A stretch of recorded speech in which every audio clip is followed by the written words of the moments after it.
Sont fréquemment cités pour étayer la théorie du réchauffement planétaire provoqué par l'homme.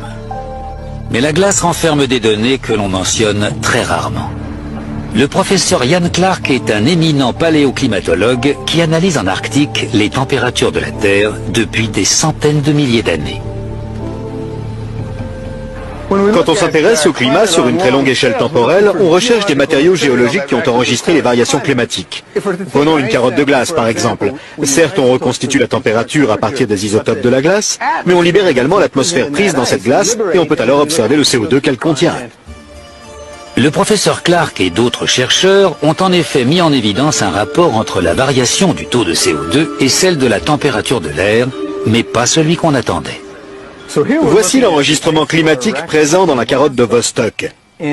En rouge, c'est l'évolution des températures d'une époque lointaine à une époque plus proche, dans un intervalle capital, puisqu'il commence juste après une ère de glaciation. On note que la température grimpe, mais aussi que le CO2 la suit, avec un temps de décalage, un retard de 800 ans. On peut donc dire que la température a 8 siècles d'avance sur le CO2.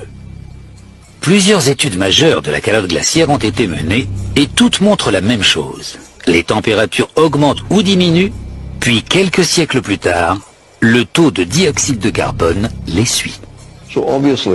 Donc, de toute évidence, le dioxyde de carbone n'est pas la cause de ce réchauffement. On peut même dire que le réchauffement entraîne l'augmentation de dioxyde de carbone. Très clairement, le CO2 ne peut pas causer les changements de température. Il en est le produit. Il suit les changements de température. Les mesures réalisées grâce au forage de la calotte glaciaire nous conduisent au cœur même du problème. On dit que la température montrera si le taux de CO2 en tant que gaz à effet de serre augmente dans l'atmosphère. Mais les forages font la démonstration inverse.